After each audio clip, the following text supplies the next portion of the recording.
So the other day I was rereading Malcolm Gladwell's Outliers, and I think there's something most of us are getting wrong about this book. For those of you who don't know, Outliers is an in-depth look at what shapes the best and the brightest of our society.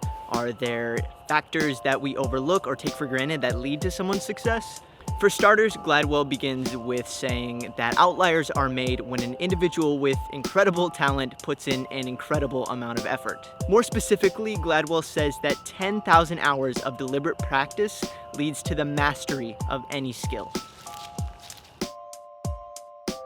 The 10,000 hour rule is one of the few points in Outliers that can be taken and directly applied to our lives. That's probably the reason it's always the main takeaway for people after finishing the book. If you want to be the next Michael Jordan, then practice basketball for 10,000 hours. If you want to be the next Bill Gates, then start coding for 10,000 hours. We can, if we're disciplined enough, put this into practice in our own lives. But here I think lies the issue, is that Outliers isn't a self-help book. Gladwell states in the opening of Outliers, "I didn't set out to write a book about trees, but instead I wanted to write a book about growing better forests." Now, to state the obvious in this metaphor, forests represents communities.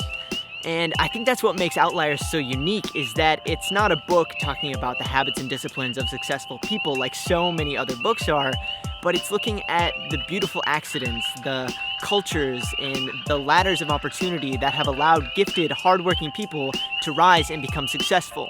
The term for measuring the rate at which communities allow people to reach their full potential is called capitalization. So the question is not how can we put in 10,000 hours of work and become successful, but how are our communities capitalizing on the potential in our midst? Now, this is a common theme in Gladwell's writing, but so often when we talk about outliers, this point gets overlooked. Let's take a look at an example from the very first chapter of Outliers. Wayne Gretzky. He is the unrivaled leader in all-time goals and assists in the NHL. And when I say unrivaled, Gretzky has almost 1,000 more goals than the league's second highest scorer. But neither of these records is of particular interest to Gladwell. What Gladwell is fascinated by in Outliers is Wayne Gretzky's month of birth. It may seem inconsequential, but when you look at how Canada's hockey leagues are structured, your month of birth becomes far more important than you might think. Let's say you're a child playing in an under-10 league, and your birthday is January 1st. You're going to be almost a full year older than a teammate who was born at the very end of December. This makes you bigger, stronger, and faster than the majority of players in your league. Play this out over time, and children born in the first 3 months of the year are selected for more development teams, receive more coaching, and benefit the most from Canada's hockey resources. So, what does failure and capitalization look like on a much more serious subject? To answer this, I want to look at an episode from Gladwell's podcast, Revisionist History.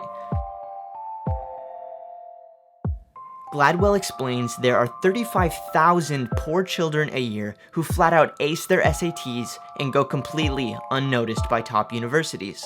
These are children who scored in the 90th percentile without access to test prep or the benefit of retaking the test 2 to 3 times like many wealthy children do.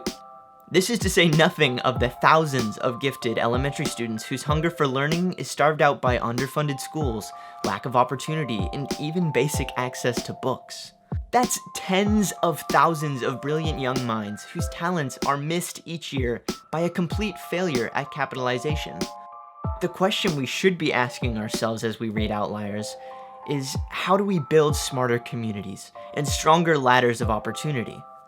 What would our societies look like then? What new innovations and breakthroughs would we see if every child, rich or poor, everywhere between, was given the chance to maximize the full breadth of their given potential?